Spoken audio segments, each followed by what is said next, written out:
Welcome to the Virtual Center for the Study of the Constitution and Civic Responsibility, an ongoing inquiry into American political origins and evolving institutions. The Executive Director of the Virtual Center is Dr. Bill O'Brien. He's also your host for this continuing conversation. Here he is now, Dr. Bill O'Brien. Thank you, Bob Kincaid, and welcome to the Tuesday edition of the Virtual Center for the Study of the U.S. Constitution and Civic Responsibility.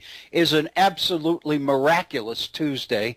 Temperatures here in Appalachia are approaching 70 degrees this afternoon. It's probably about around 60 about now. Sun is shining, sky is blue. It is absolutely beautiful. And of course, we all are aware that there's a major change in weather coming over the next 24 hours. So the predictions are that in this region tomorrow, temperatures will be about 20 degrees cooler than they are today, and they will continue to get cooler in coming days. So it looks like we're seeing some of the evidences of numbers, temperatures in the single digits and low teens in the upper Midwest, and all of that's headed this way. So apparently it's going to cover much of the nation. So I think we need to enjoy today, and it is absolutely gorgeous. It is a pleasure to be with you today. We're starting, as we usually do on Tuesdays, we're starting 30 minutes later than usual. It's 1:30 in the East, in Eastern Standard Time. We are now on Standard Time. It is a pleasure to be with you. I want to thank you for your willingness to join us and hang in there with us, so we appreciate that. I appreciate that very, very much. We would love to hear from you on the topics of the day. Our phone number is area code 304-663-4676. That's 304-663-4676 or 363-HORN, H-O-R-N, if that kind of embeds it in your mind a little bit clearer than the numbers. If you would like to email me directly,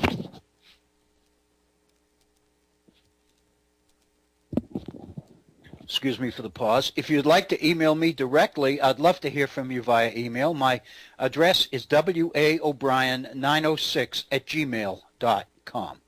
That's waobrien906@gmail.com.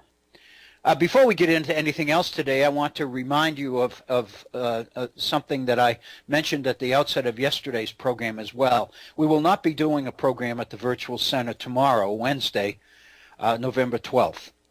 I've been asked to judge a We the People contest at our local courthouse here. We have a competition of county high schools. There will be 6 teams competing for the number one honor of the best group, and it will represent this region in the statewide competition in Charleston, I believe in December. And along with a number of attorneys, I've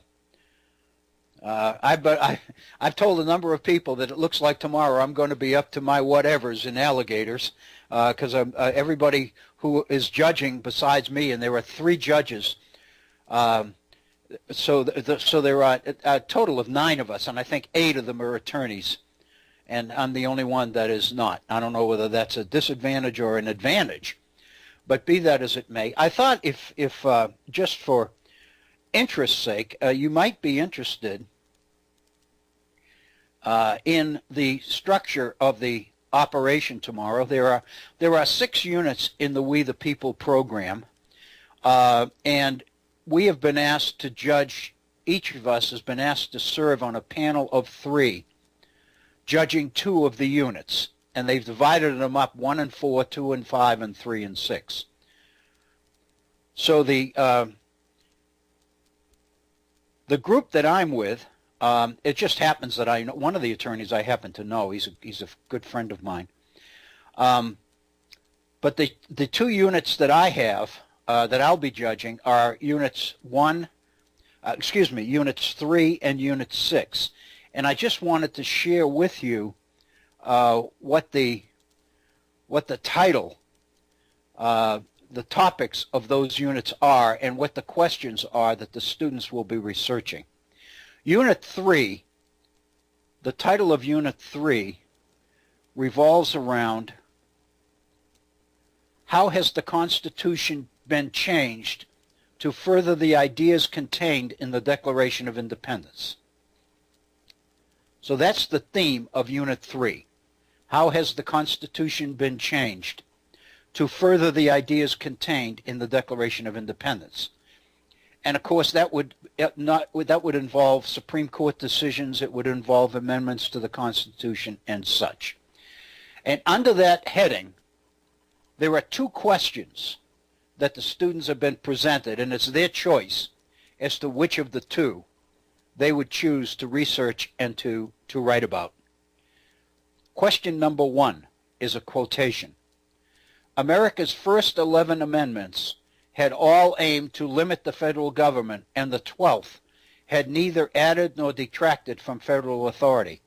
By contrast, the 13th expanded the federal government's role in broad language. Do you agree or disagree with this scholar's assertion? What evidence can you offer to support your position? So the issue is the extent to which the amendments changed or did not change the federal government's role within the Union.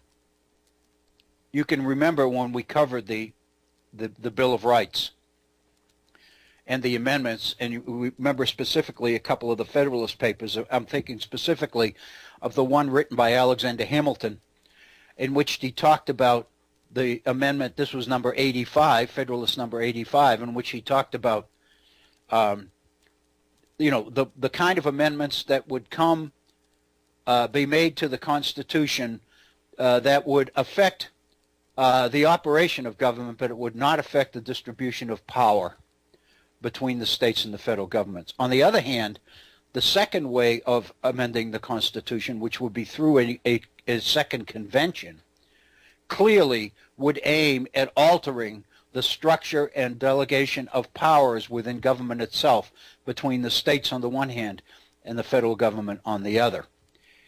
And so, in a sense, Hamilton's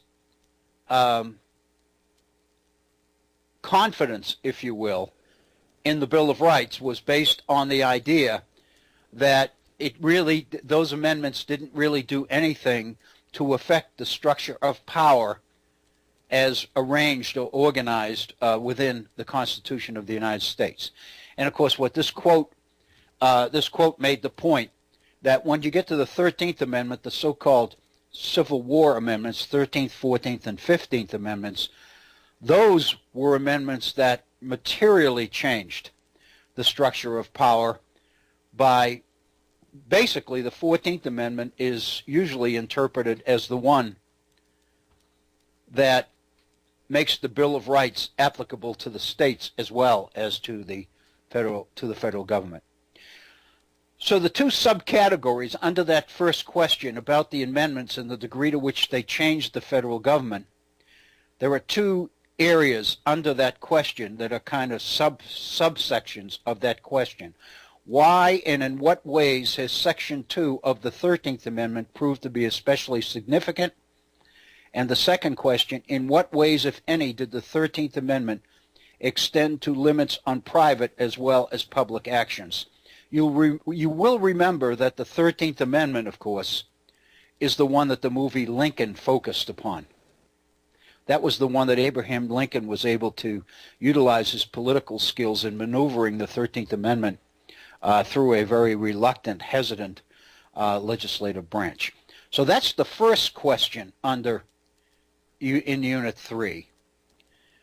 The second question, what are the basic differences between the adversary system of justice used in the United States and the inquisitorial system used in most European nations?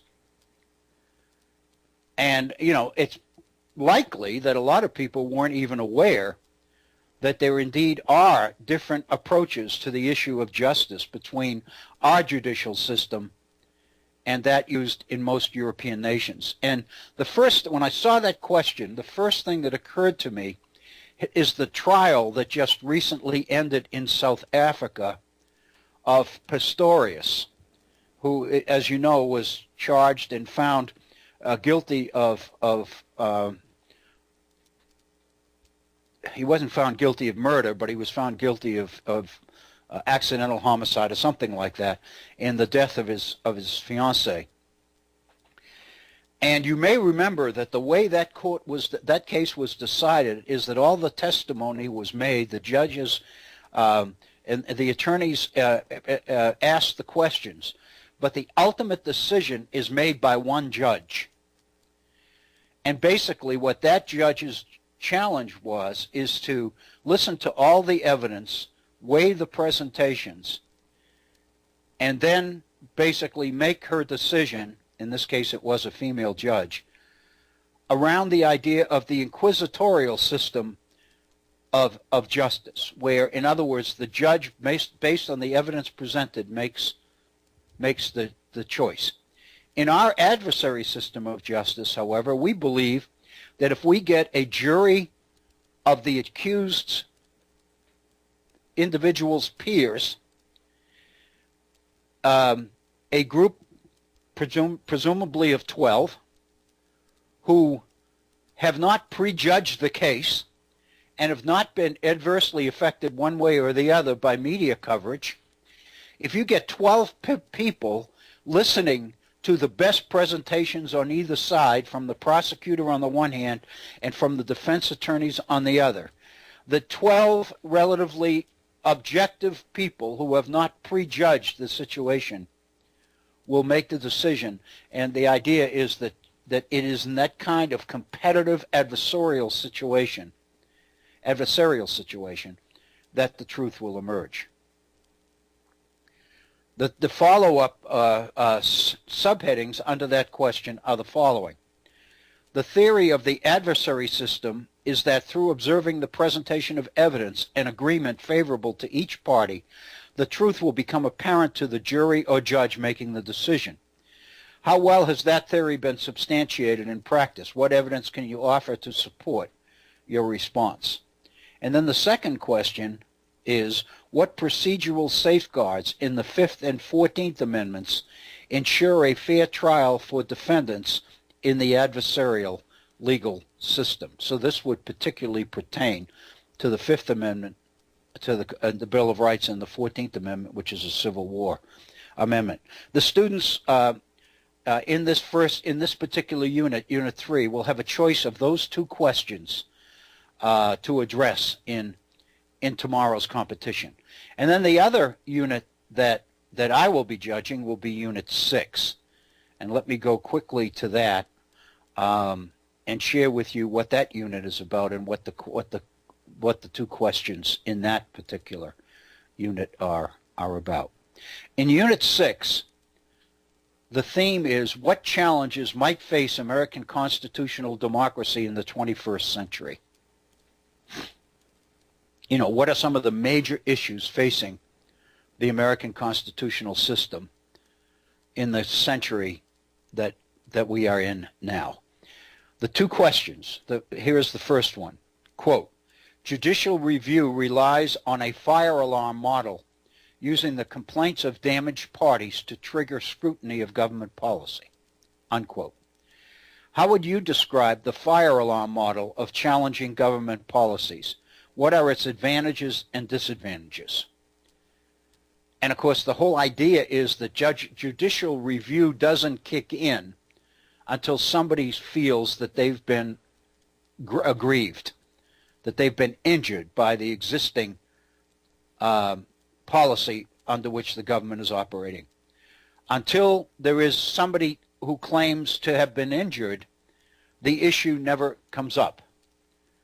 So the question this question obviously deals with the advantages and disadvantages of waiting for somebody to bring the charge, or whether in fact our system might be strengthened if we were constantly vigilant in looking at the system and identifying potential challenges and fixing them before anybody was injured.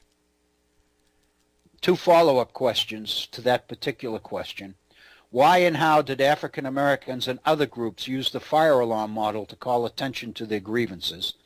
And the second one, in addition to court challenges, in what other ways have damaged parties tried to change government policies? With what success?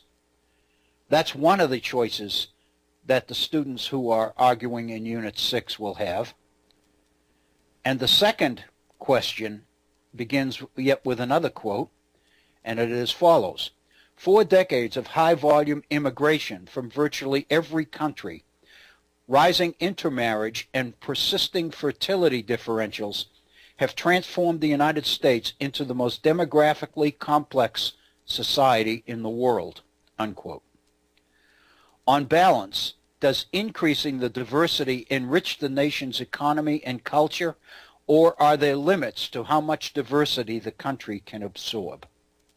That's the question. Obviously faced with the pros and cons of immigration, and that's obviously going to get us into the controversy in Washington about immigration legislation now. The 2 follow-up questions: why has immigration reform become what some scholars call a political minefield? And second, evaluate the argument that because the federal government has failed to regulate immigration, that power should be given to the states. So again, depending on which of the 2 units the students are assigned to and which of the 2 questions the teams pick within the unit assigned to them, those will be the categories or the areas that I'll be judging tomorrow at the time that we're usually here together at the virtual center. So I thought you might be interested in that. I have some secondary reading that I'll be doing this evening on those particular topics, because they're pretty heavy. And as I look at some of the other topics, to be honest with you, I'd have preferred to have been assigned a couple of other areas. For example, the very first unit deals with the Constitution of the United States and the extent to which it is consistent with or contradictory to the elements or the key ideas in the Declaration of Independence, and we spent so much time on that. I would love to get to tie into that area, but be that as it may, I'm looking forward to it. I'm looking forward to hearing what the students do and how the students handle some of these more complex issues. Again, our phone number is area code 304-663-4676. That's 304-663-4676. We're at 47 minutes after the hour. We've got about 12 minutes before we reach the top of the hour and take a short break, and then we will have our full hour after that.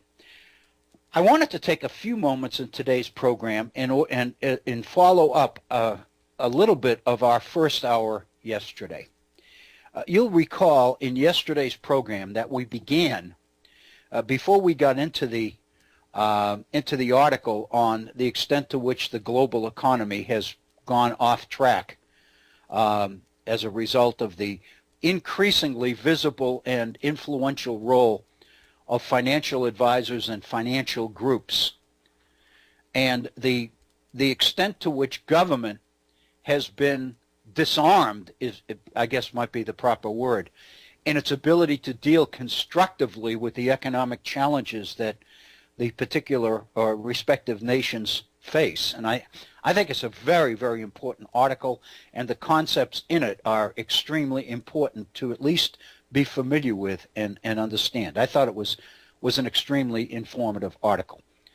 But before we got into that, in our second hour yesterday, we spent our first hour talking about the issue of slavery, specifically the institution of slavery in the pre-Civil War South. And more specifically, we were talking about the extent to which slavery helped us understand the organization and the operation of Southern society itself.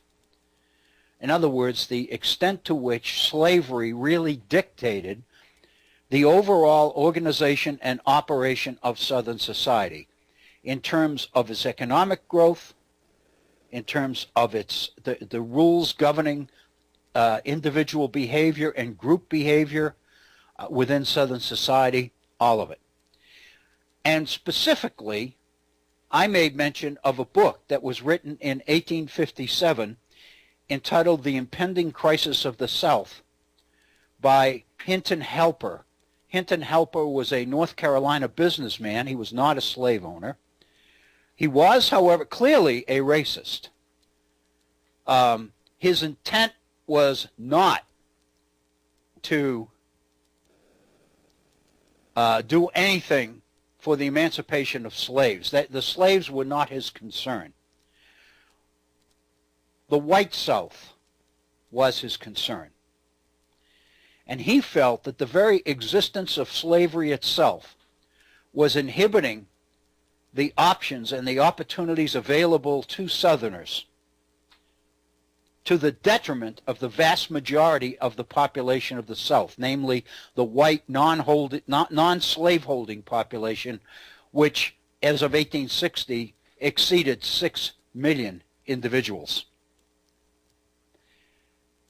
And lo and behold, after the program ended yesterday, in looking through my materials and pulling together my materials for the class I'm teaching, I noticed that in our document book in that class, one of the documents is an excerpt from Hinton Helper's book. And I was looking it over last night in preparation for my class tomorrow morning, and it dawned on me that if I had had this document yesterday, the program, the presentation, probably would have been a lot more substantive and a lot more solid than me talking about Hinton Helper's book. I would actually have the document itself to rely on. So with that, I thought that perhaps for a few moments, at least in today's program, it might be worthwhile sharing with you some excerpts from Hinton Helper's Impending Crisis of the South. These particular statements or quotations are taken from pages 21 through 41 of Hinton Helper's book. And I think I've already made the commentary. So I think the presentation, and keep in mind that the significance of Hinton Helper's book, of course, was that it was banned in the South. His audience clearly was the poor white Southerner. He was trying to make the poor white Southerner understand the extent to which slavery was as much of a problem for him as it was for the slave. Of course, the fact of the matter is we know that that's not necessarily true. But that doesn't deny the reality of the case that Hinton Helper is making. So let me, if I can, let me share for a few moments at least at the outset of today's program, a little bit of these excerpts from Hinton Helper, and I think you'll begin to get the idea as to where some of my comments and my interpretations came from. So let me begin with, this is Hinton Helper. It is a fact, he says, well known to every intelligent Southerner, that we are compelled to go to the North for almost every article of utility and adornment, from matches, shoe pegs, and paintings up to cotton mills, steamships, and statuary. That we have no foreign trade, no princely merchants, nor respectable artists. That in comparison with the free states, we contribute nothing to the literature, polite arts, and inventions of the age. That for want of profitable employment at home, large numbers of our native population find themselves necessitated to emigrate to the West.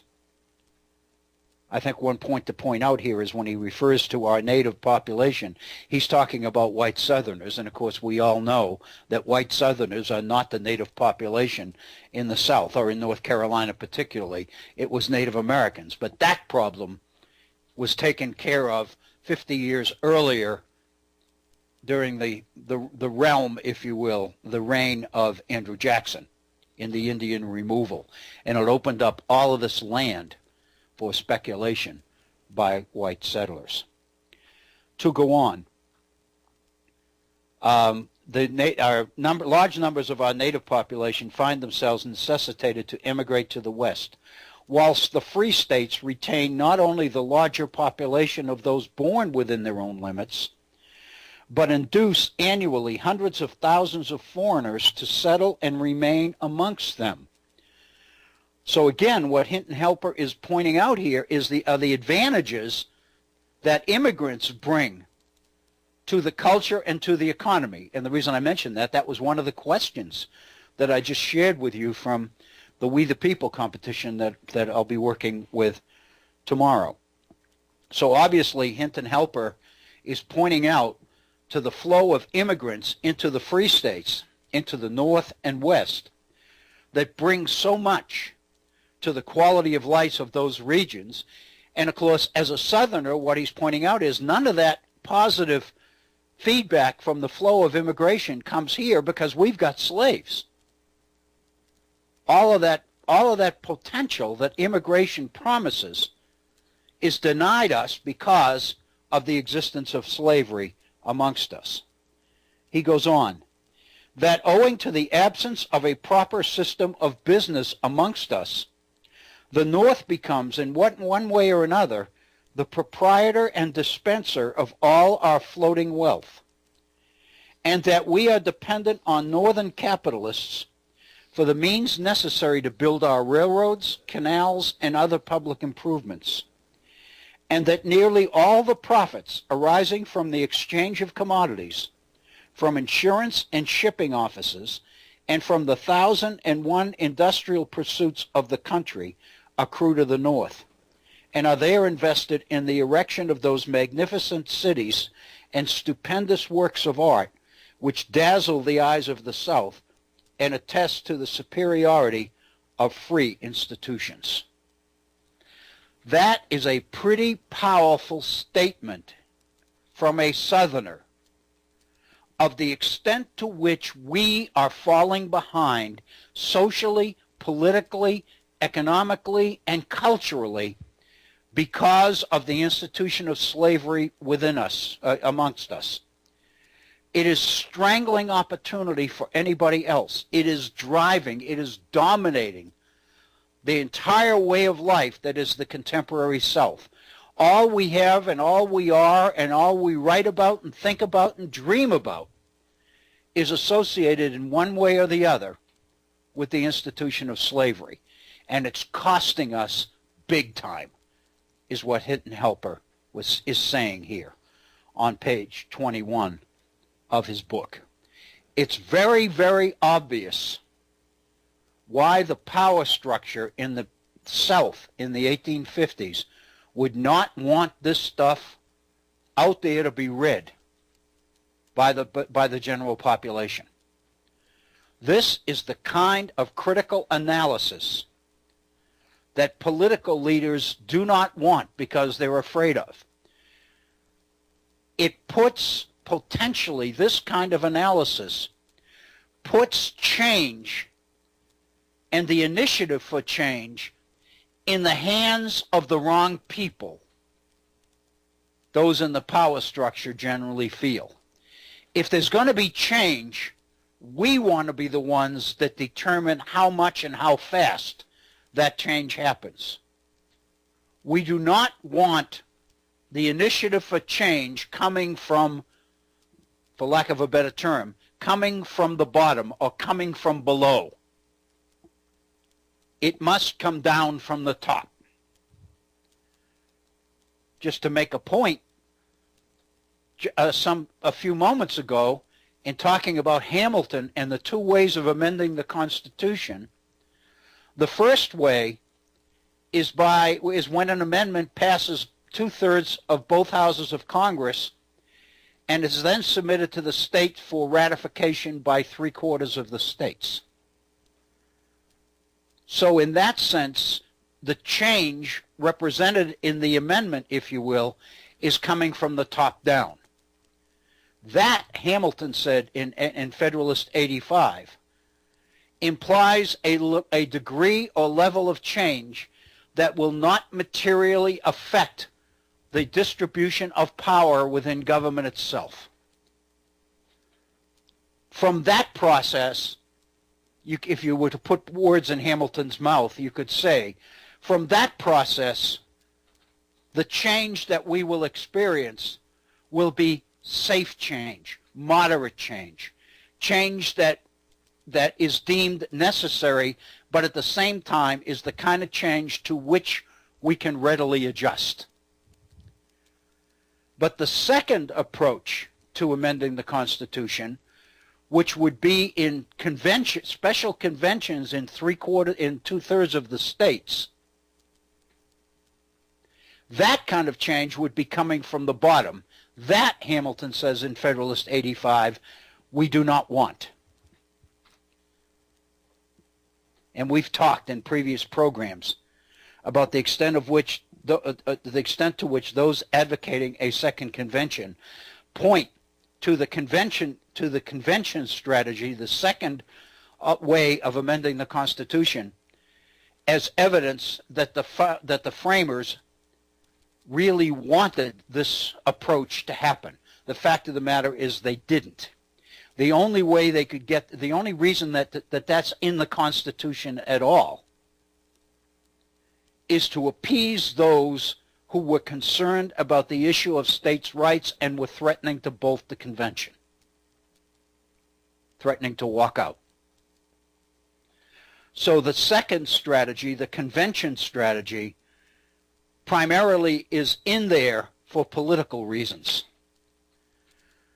But Hamilton argues against it, Madison argues against it, and they really never believe, if you read Hamilton's 85, Federalist 85, they never really believe that two-thirds of the states will ever be able to get together in such a way that that second approach to amending the Constitution will ever be a factor. And of course, we know today, if we think back to Mark Levin's book on the Liberty Amendments, that the movement towards the Second Convention seems to be moving at a pretty rapid pace. It seems to be flourishing. And this is because of the level of communication that technology has made available today. The effort to organize two-thirds of the states going through legislatures, taking over one state legislature and one governor's mansion at a time, has seemingly produced the makings of a legitimate potential revolution. And I think our election last Tuesday, a week ago today, is evidence that revolution, potential revolution, is actually making some headway. Back to Hinton Helper, if we can. Well, let's pause for a moment. It's the top of the hour. It's 2 minutes after the top of the hour. Let's just pause for 1 or 2 minutes. Just take a brief breather, and then when we come back here to the Virtual Center, we'll come back to Hinton Helper, and we'll finish these particular excerpts from his, what I think is an astounding book. You are listening to the Virtual Center for the Study of the U.S. Constitution and Civic Responsibility. I'm Bill O'Brien. We're midway through our program. We'll take a short break. We'll be right back. Please stay with us, and thank you. Thank you, Bob Kincaid, and thank you for the selections from Bach. What an interlude! It kind of makes you want to extend the break time a little bit. It was delightful. Well, Dr. Bill, did you ever hear about the action movie stars who were going to star in a film about the great composers? No. Stallone said, "Yo, I'll be Beethoven," and Steven Seagal said, "I want to be Mozart." And Arnold Schwarzenegger said, "I'll be Bach." It's a joke. Oh, boy. Oh, sorry. Oh, God. Bob, thank you. You're welcome. I'll go away now. Oh, that's okay. I think Hinton Helper may have one up on both of us here today. Anyway, thank you, Bob, and the music was wonderful, and it is a pleasure to be here for our second hour in today's edition of the Virtual Center for the Study of the U.S. Constitution and Civic Responsibility. And I think I think an example of exactly that in the We the People competition that we were talking about a few moments ago, it deals with the issue of civic responsibility straight up. So it's one of those things that I can't turn down. It's what I live for. And so to have young people doing this, engaged in something like this and asking me to participate is something that I'm really reluctant to turn down, to be very honest with you. So I hope that you will understand tomorrow when we do not do a live program here at the Virtual Center. But I know that Bob has a seemingly endless archive of programs that he can draw upon to fill in the time tomorrow. Again, our phone number is area code 304-663-4676. 304-663-HORN 4676. My email address, waobrien906@gmail.com. We were looking at excerpts from Hinton Helper's book, The Impending Crisis of the South, written in 1857. It was obviously banned in the South for reasons that I think the excerpt that we read prior to the break at the top of the hour would indicate. This is not the kind of perspective that the leadership of a pro-slave plantation, slave-dominated South would want in the hands, especially in the hands of non-slave owners.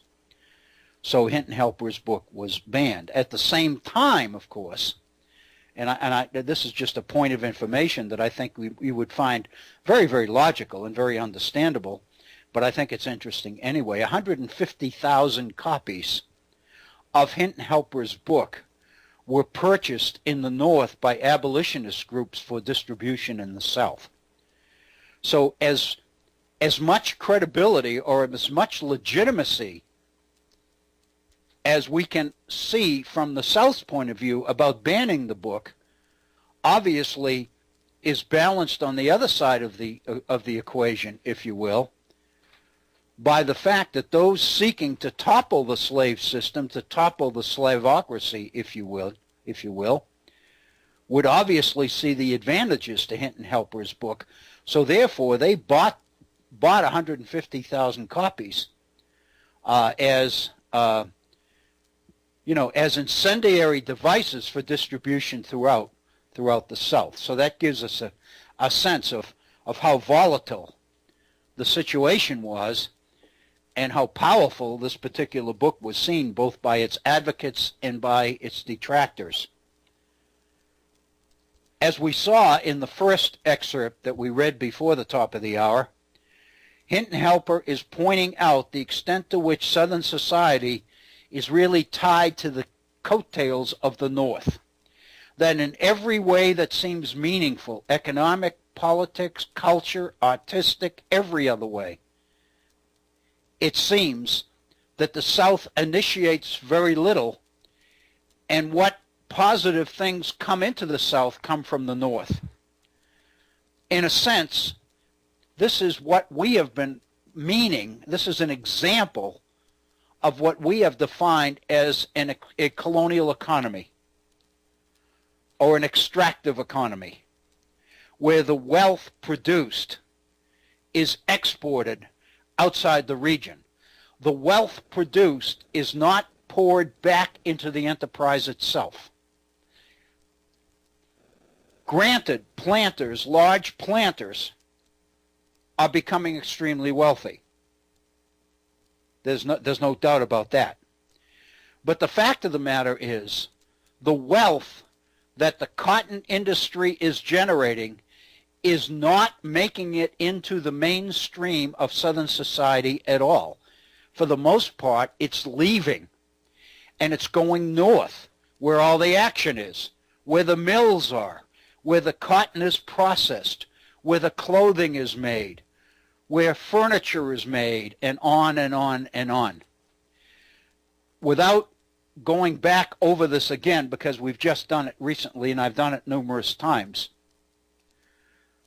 but I like to point out that in West Virginia, the state that I live in, We are, given the history of coal in West Virginia, we are in a similar relationship to the rest of the nation as the South was into the North, as explained by Hinton Helper. We are an extractive economy. We are effectively a colonial economy. The wealth that exists here, and there's a lot of it, not only because of coal, but timber and now gas. We are one of the wealthiest states in the Union here in West Virginia. Yet West Virginia suffers with one of the lowest standards of living of any state in the Union. We are last in everything. Our educational system is weaker, and on and on and on. And I think it's not too long ago here at the Virtual Center, I was pointing out some data on a study that showed that those societies that have the best education, those nations that have the best system of education, tend to be the nations that are weak in natural resources. The nations, the areas of the world rich in natural resources, tend not to invest that wealth in the standard of living of their own people. For most part, it's wealth that is exploited and exported somewhere else.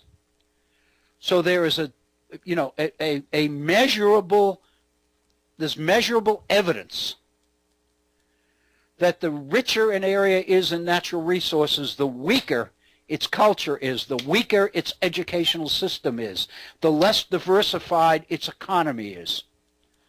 On the other hand, if those natural resources are not there to dominate the economy and dominate the way of life, then there tends to be much more likelihood of economic diversification, of economic action, of economic growth, of educational initiative, and all the rest of it.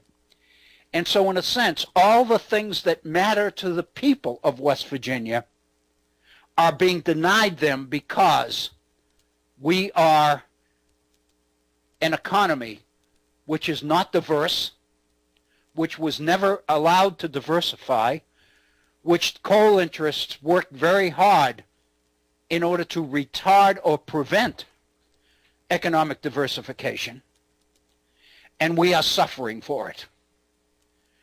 And the South was in a like position, and Hinton Helper is probably explaining it better than most. He must have been doing a good job because he inflamed the North and explained the South and excited the North. So his book must have been pretty good. It was getting attention from both sides. Helper goes on. All the world sees that in comparison with the free states, our agricultural resources have been greatly exaggerated, misunderstood, and mismanaged.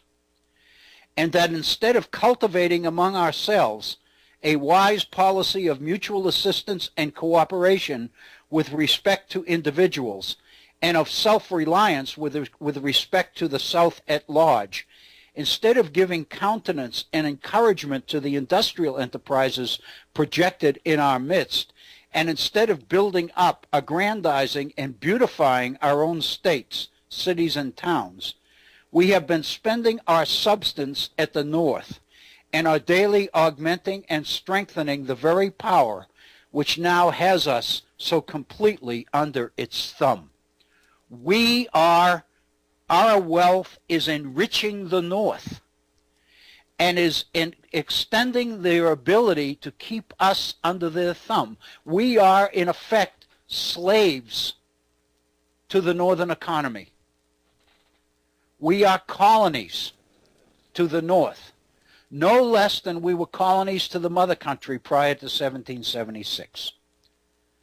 Here in the South, we were perfect colonies of the mother country because we raised tobacco and rice and indigo and all of these things that found waiting markets throughout the world, and we became a producer of wealth for other people but the ability to transfer that wealth or to reinvest it among our own for our own people was never something that we were able to handle. The 13 colonies declared their independence from Great Britain,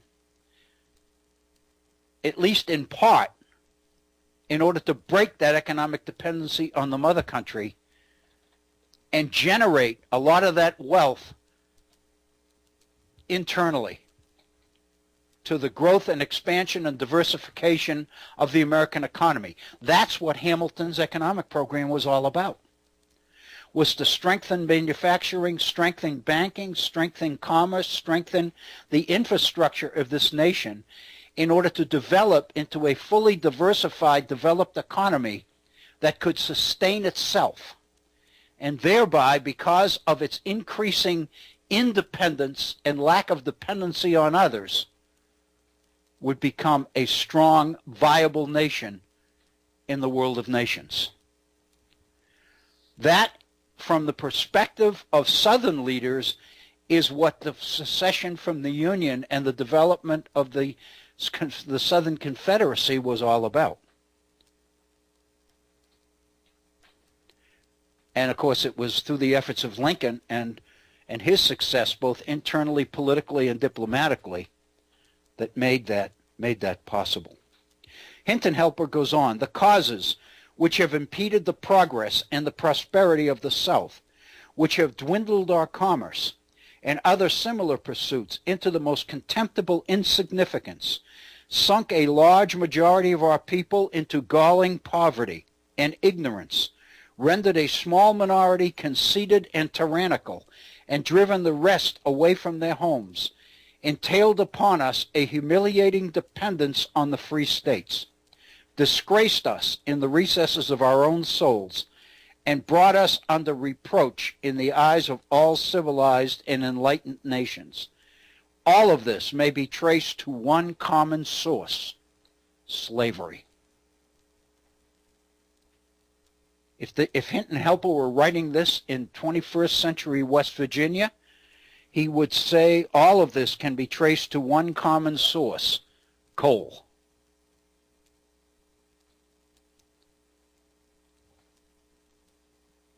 In order to understand what the issue surrounding the Civil War was about, with Lincoln claiming to stand principally for preserving the Union, and the South engaged in what they like to call the Second War for American Independence,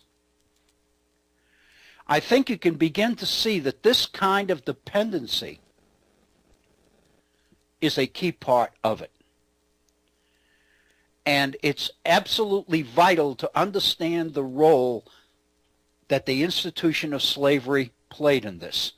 None of this touches the issue of race. We haven't even touched the issue of race at this point.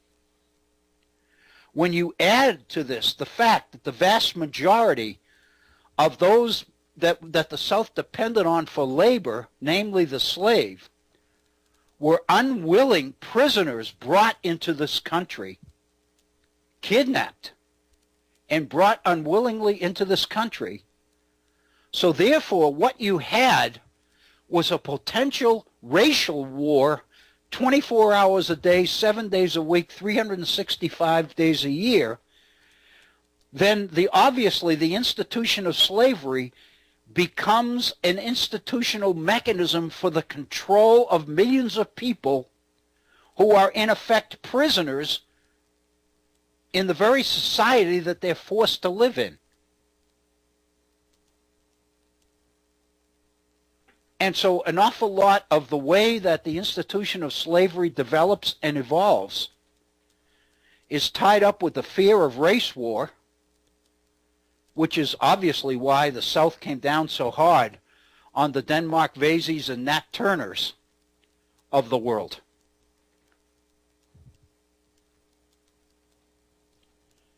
So I think Hinton Helper is really touching a nerve here in what he's saying about independence, and he's tying it all to the institution of slavery.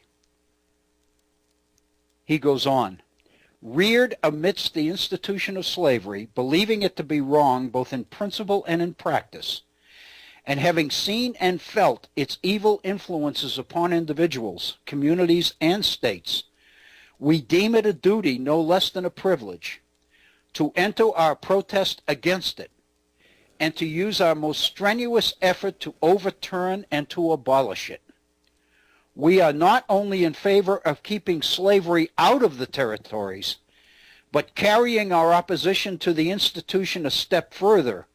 We here unhesitatingly declare ourselves in favor of its immediate and unconditional abolition in every state in this Confederacy where it now exists.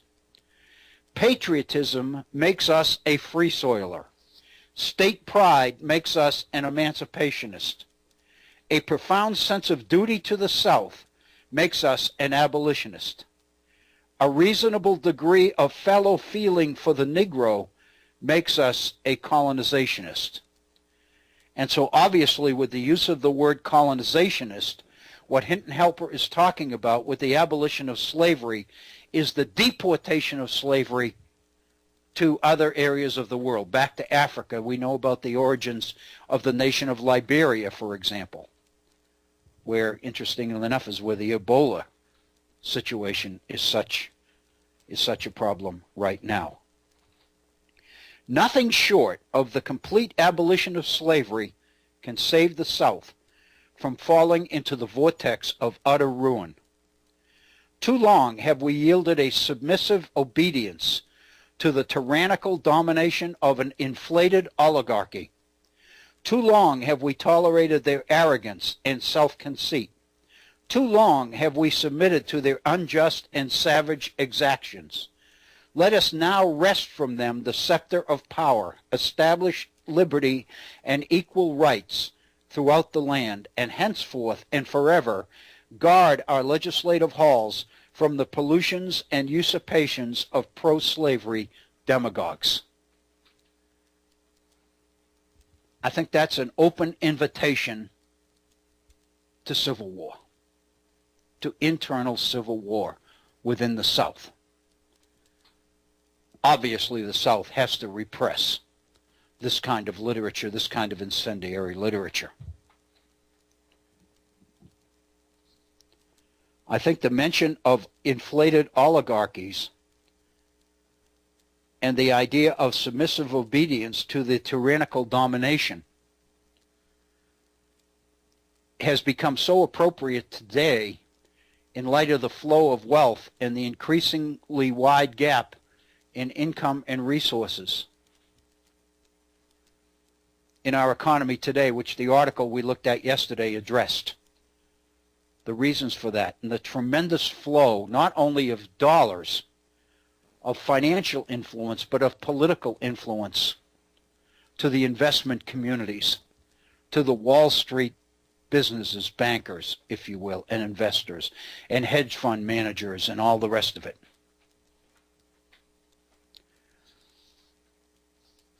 And the dependence on government to manage and to balance this whole process is compromised by the influence that these interest groups have been able to establish within Washington, D.C., and the extent to which that influence and that interest has been exacerbated and allowed to grow and become even stronger as the result of Citizens United and the subsidiary decisions of the Supreme Court of the United States.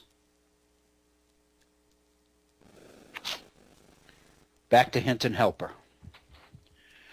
It is not so much in its moral and religious aspects that we propose to discuss the question of slavery, as in its social and political character and influences. This, I think, is significant because what we find is that when people mention the word slavery, they either go to the humanitarian side of it, to the human side of it, or they go to the economic and the social side of it. And what Helper is saying is we do not intend to spend our time on the moral and religious aspects of slavery, so much as on its social and its political influences and character. To say nothing of the sin and the shame of slavery, we believe it is a most expensive and unprofitable institution. And if our brethren of the South will but throw aside their unfounded prejudices and preconceived opinions and give us a fair and patient hearing, we feel confident that we can bring them to the same conclusion. Indeed, we believe we shall be enabled, not alone by our own contributions, but with the aid of incontestable facts and arguments which we shall introduce from other sources, to convince all true-hearted, candid, and intelligent Southerners that slavery and nothing but slavery has retarded the progress and the prosperity of our portion of this Union, depopulated and impoverished our cities by forcing the more industrious and enterprising natives of the soil to emigrate to the free states, brought our domain under a sparse and inert population by preventing foreign immigration, made us tributary to the North, and reduce us to the humiliating condition of mere provincial subjects, in fact, though not in name. That is the most devastating attack on what Southern society has become because of the institution of slavery that I've ever seen written anywhere. Agriculture, Hinton Helper says, it is well known, is the sole boast of the South.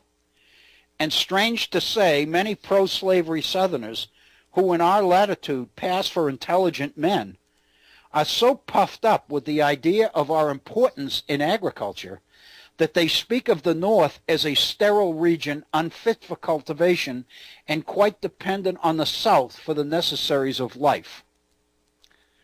This is interesting because what Hinton Helper is attacking here are those who believes that the South's priority status in agriculture will give them power and influence over those who are dependent on the produce of that agriculture.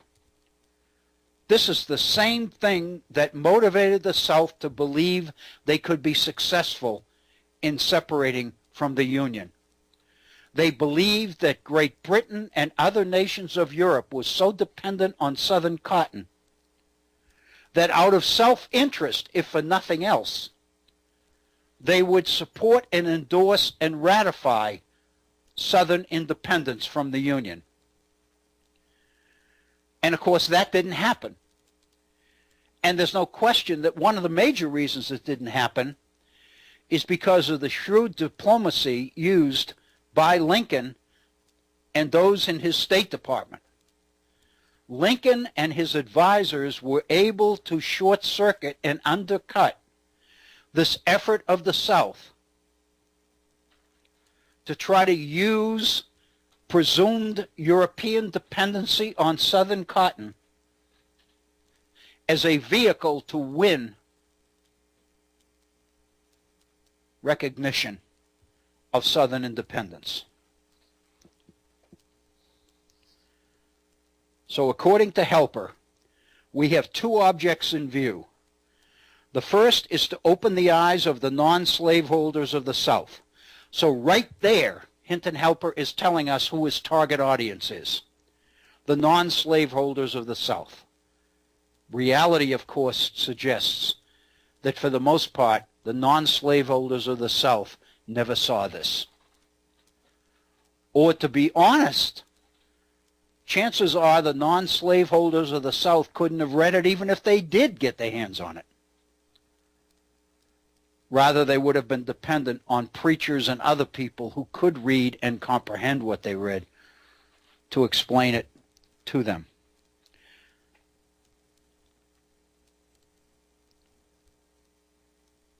So the first object in view, Hinton Helper said, is to open the eyes of the non-slaveholders of the South to the system of deception that has so long been practiced upon them.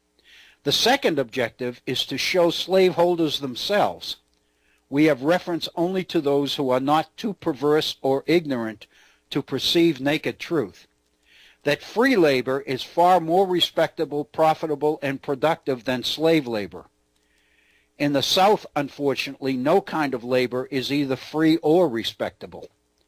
Every white man who's under the necessity of earning his bread by the sweat of his brow or by manual labor in any capacity, no matter how unassuming in deportment or exemplary in morals, is treated as if he was a loathsome beast, and shunned with the utmost disdain.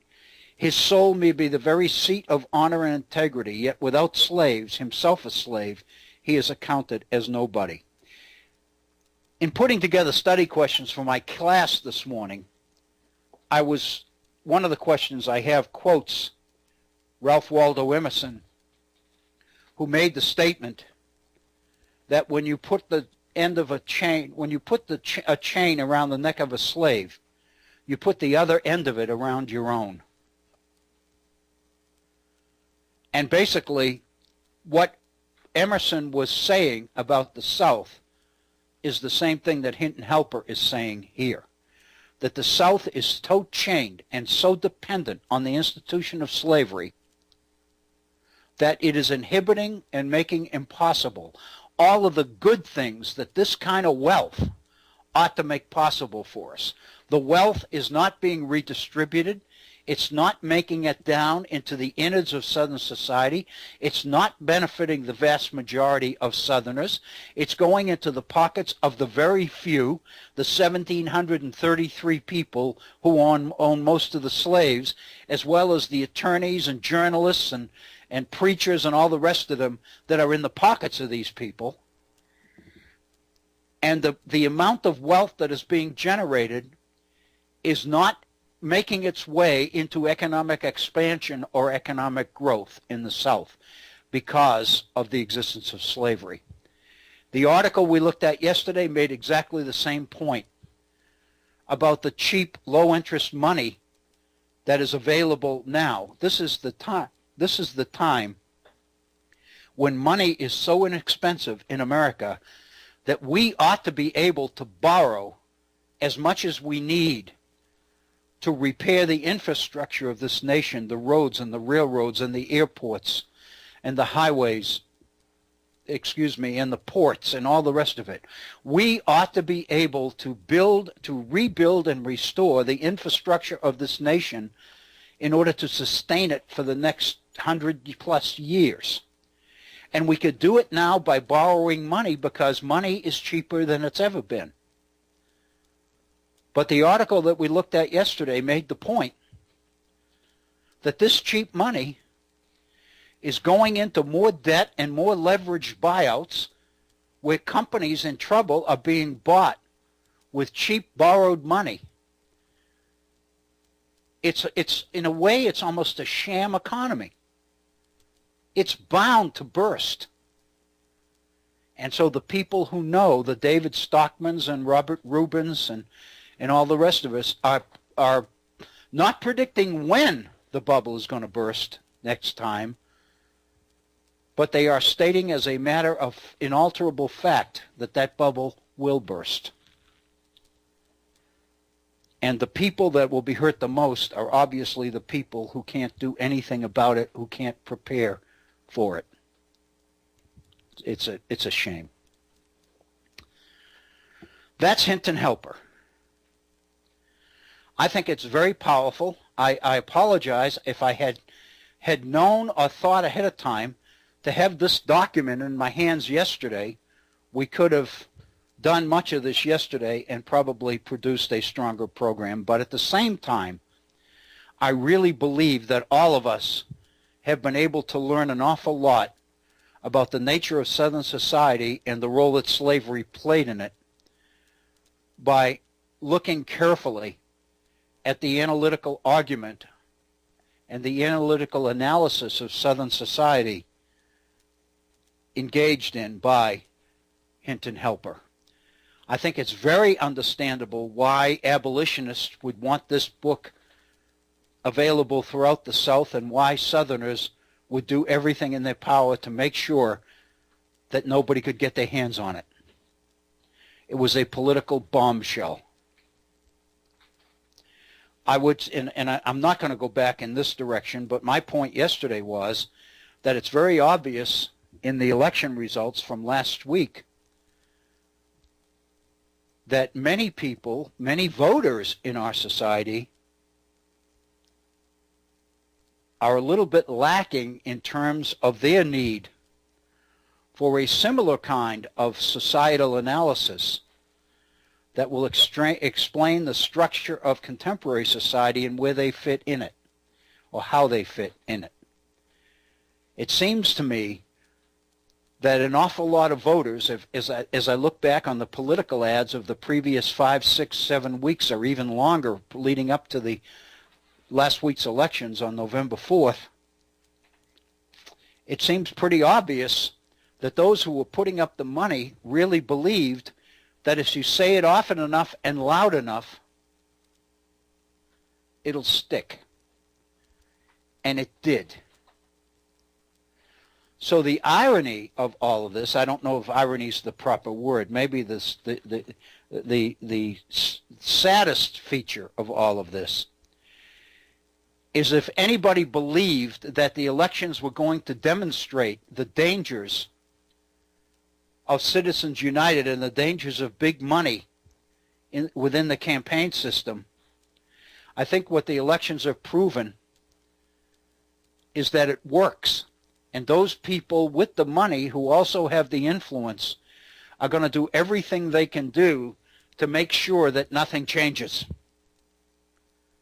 Because the kind of influence that they obviously were able to exercise in our recent elections, as evidenced by the results of last Tuesday, indicate to them that Citizens United was the right decision for them. It worked. The people will vote according to what they're told. If they're told effectively and persuasively, loudly and often, they will respond. And they did. Shame on us. Shame, shame on us. It is 40 minutes after the hour. We have less than 20 minutes left in our time together today. Let me kind of give you a preview of where I think we'll be going next.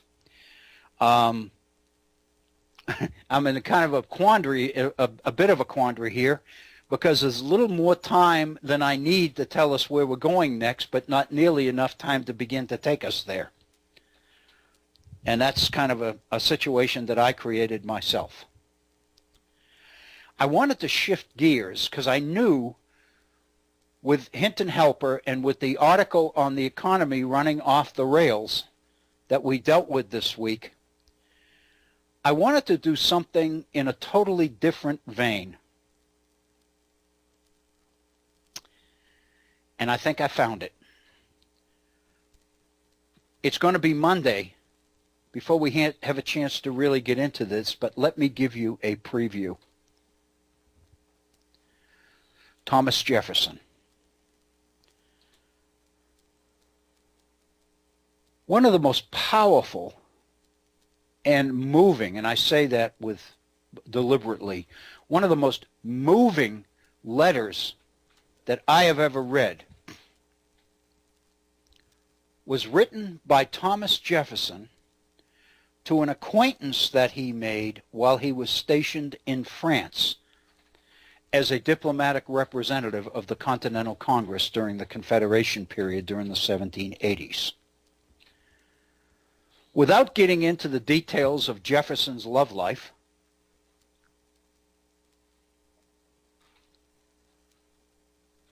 there's absolutely no question among historians that Jefferson fell madly in love with Maria Cosway.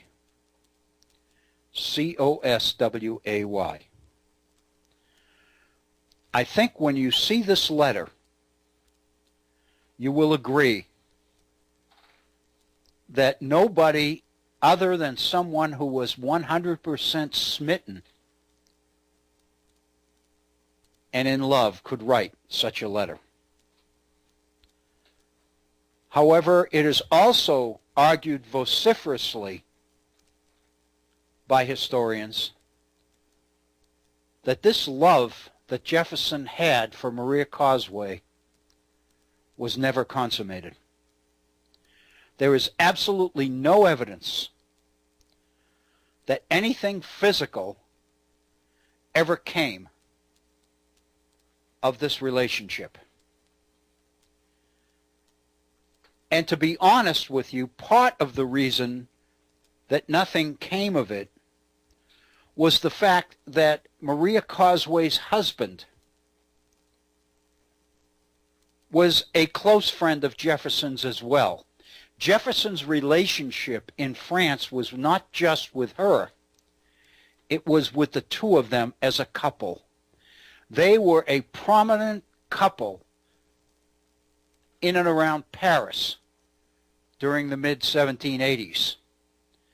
They attended the parties and the soirees, and there's no question that Jefferson rubbed shoulders frequently with the Causeways.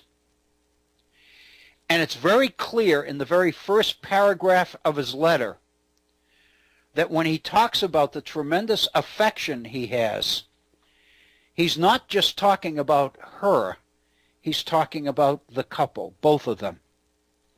There's no question that Jefferson has warm feeling for Maria Causeway's husband.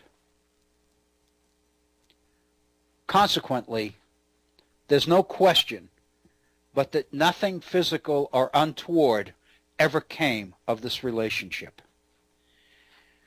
Yet at the same time,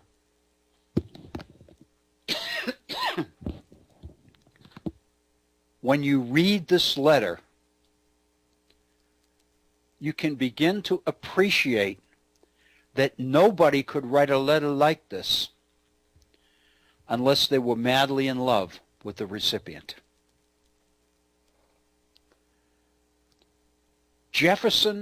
Thomas Jefferson Unmasked is in this particular piece of correspondence. We are able to see into the soul of this man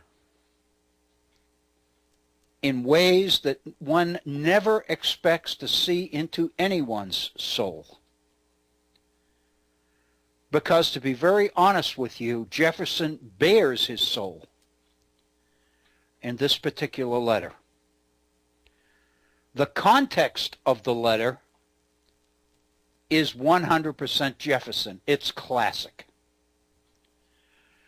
What Jefferson does is structure the whole letter around a mythical debate that is going on between his head and his heart. Think about that for a moment. What do we think about when we think about the head? We think about logic. We think about reason. We think about John Locke. We think about planning and calculation and manipulation of events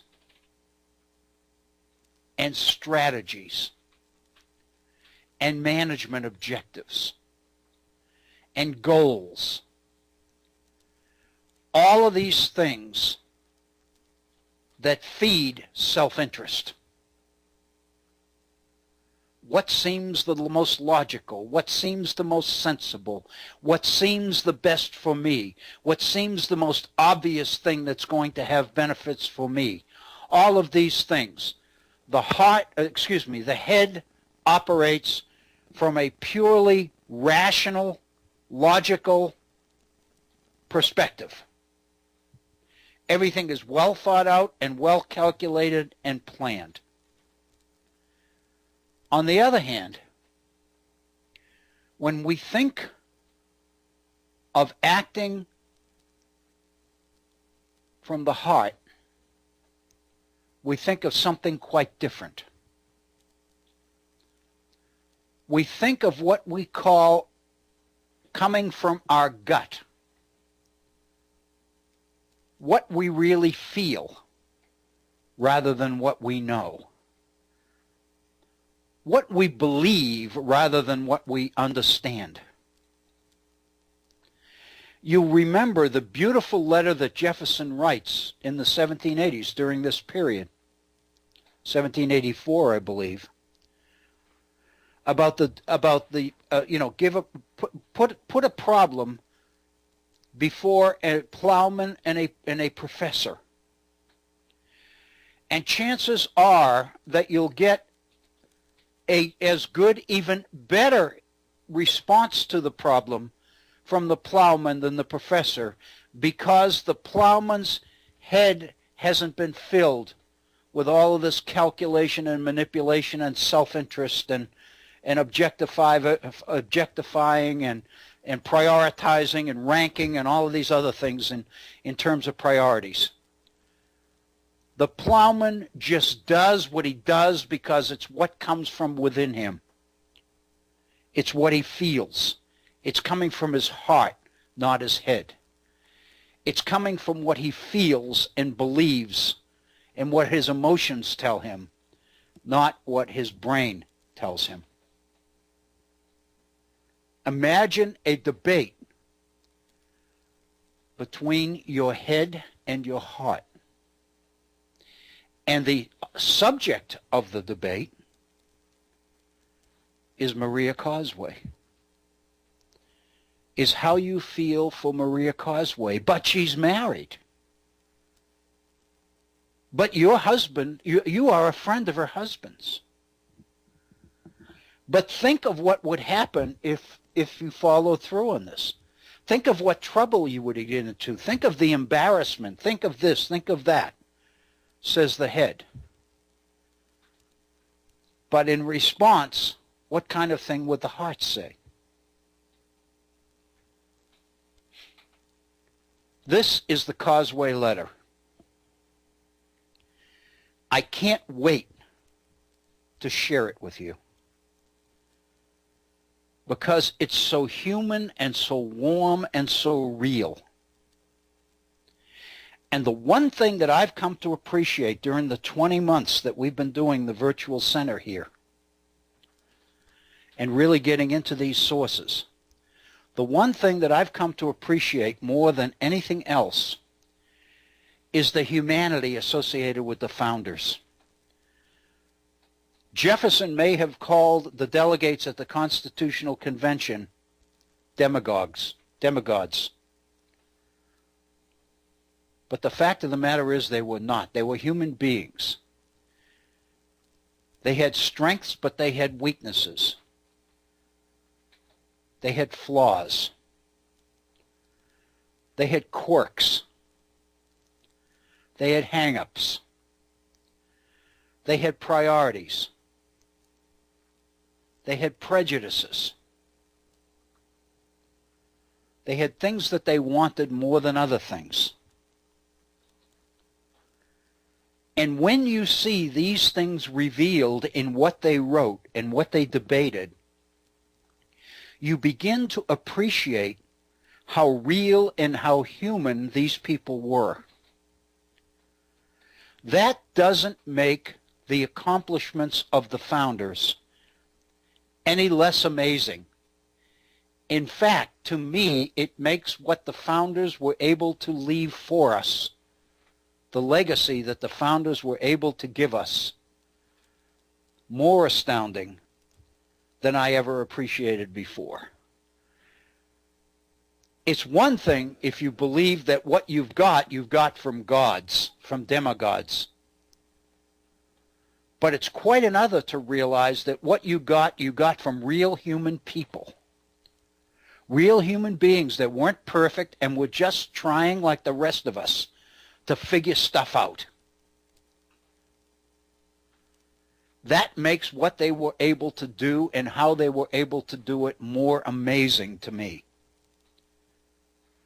I have never found a letter which is more revealing and more exposing of one's soul, of one's innards, if you will, than Jefferson's letter to Maria Causeway. The way that I chose to introduce it is to return to the idea that we dealt with some months ago here at the Virtual Center on the differences between Gemeinschaft and Gesellschaft. The differences between the ideal community and the ideal society.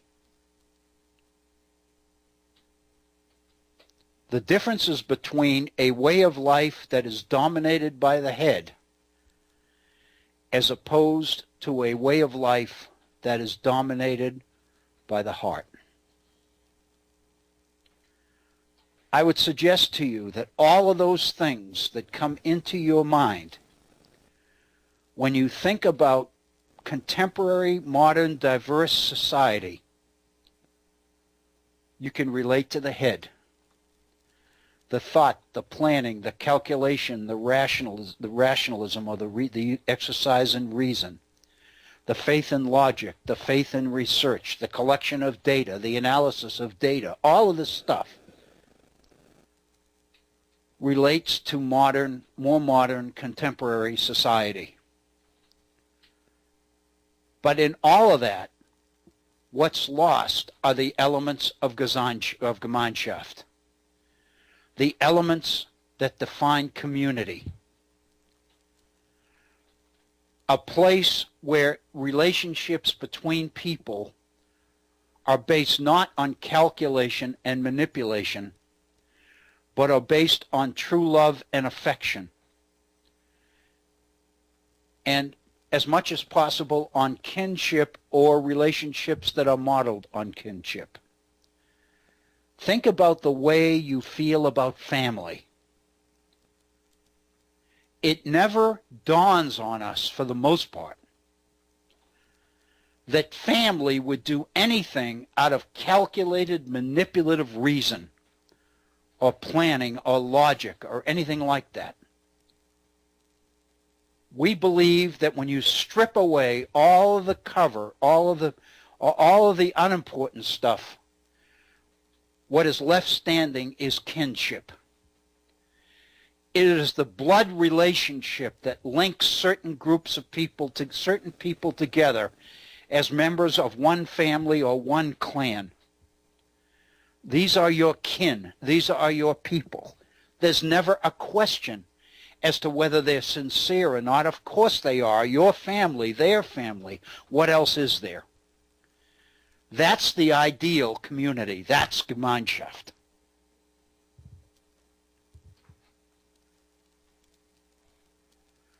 And that's what many of us see slipping away as we move more and more into the modern world, into the contemporary modern world.